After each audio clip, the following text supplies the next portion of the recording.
په الله باندې غیرت کوئ، په پیغمبر باندې غیرت کوئ، په صحابه کرامو باندې غیرت کوئ، د پیغمبر په بیبیانو باندې غیرت کوئ، نه د قرآن دپاره غیرت شتي، نه د حدیث دپاره غیرت شتي.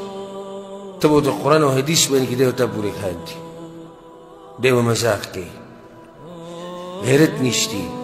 یو مولا به په حدیثو پورې خاندي، مذاق به کوي، الټه به دی د دغه مولا دفاع کوي، دا مولا ورته ګران دی د قرآن او د حدیث نه هم زیات. ګورې دا پلانې مولا، ګورې دا پلانې مولا. یو پیر ما بیان کړی و، ما یې دا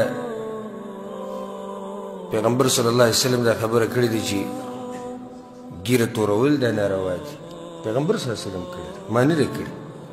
نو بیا بعضې و بیا ما سره رابطې کولې، نو دلیل به یې دی چې نو پلانې مولوي صاحب چې توروي، پلانې مولوي صاحب چې توروي. لکه ته کښېنه، لکه غلی شه، د خبرې ته غوږ کښېږده. زه درته د الله او د الله د رسول خبره کوم، ته ما ته مولوي صاحب یې توروي. د مولوي صاحب سره زما څه کار دی؟ غیرت کوئ د قرآن او د حدیث دپاره که ځان ته مؤمنان وایي، او غیرت کوئ د صحابه کرامو دپاره، او غیرت کوئ د پیغمبر صلی الله علیه وسلم د بیبیانو دپاره، د دې دین دپاره. دا پرېږدئ چې ملک کې زمونږ کېږي او که نه کېږي، او مولوي صاحب څه وایي، او دا خو ښه خلک دي، او دا زمونږ دوستان دي، او دا زمونږ یاران دي. زمونږ دوستي هغه صرف د یو انسان سره کېږي چې هغه دوستي کوي د قرآن او د حدیث سره، د پیغمبر صلی الله علیه وسلم په قدر او احترام کوي، د صحابه کرامو په قدر او احترام کوي، د پیغمبر د بیبیانو په قدر او احترام کوي، د قرآن او د حدیث نصوص به مني، قرآن او حدیث به د هر چا نه مخکې کوي، د هر چا د وینا نه به یې اوچتوي. زمونږ دوست دی، زمونږ د زړه ټکور دی، او زمونږ د سر تاج دی، او چې نه یې کوي ورب الکعبه کې زمونږ پیسه کاري رالو دې دیوال نه راچوي.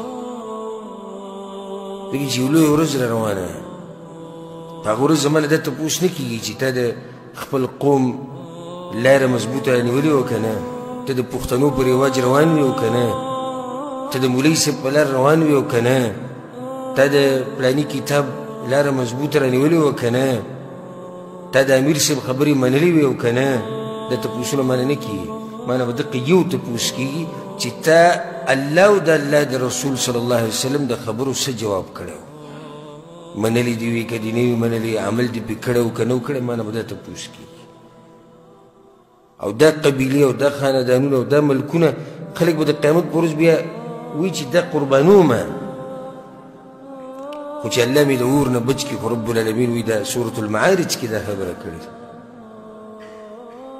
چې دا مجرم به خپل بچی قربانوي، مور پلار به قربانوي، د هر څه پرېږده، مور پلار او بچی. وفصیلته التي تؤویه، او کوم خاندان کې چې دی کوم قوم چې دی الله ته وایي الله دا ټول قوم قربانومه، خو ما د دې جهنم نه بچ کړه. الله ورته وایي نه، نن تا هغه قوم قربانې د کوم دپاره چې پرون تا دا چغې ویلې چې نه نه صحیح د قرآن او حدیث کې راغلي دي، خو زموږ قوم خو یې نه مني، اوس یې ته قربانۍ خو فایده نه کوي. او دا هر څه پرېږده. الله وایي ومن فی الارض جمیعا ثم ینجیه، بیا به الله ته وایي یا الله په ځمکه کې چې څه وو د هر څه قربانومه، خو د جهنم نه مې بچ کړه. الله ورته وایي نه، هر څه قرباني، قوم، قبیله، ملک، پیسې، وطن، ژبه، ملګري، هر څه قربانولو ته تیار دی، خو په هغه ورځ د دې قربانولو فایده نشته. نو په دې دنیا کې غیرت کوئ د خپل رب دپاره، غیرت کوئ د خپل پیغمبر دپاره، غیرت کوئ د صحابه کرامو دپاره، غیرت کوئ د تابعینو دپاره، د امت د علماو دپاره، د حق پرستو دپاره غیرت کوئ، دفاع کوئ.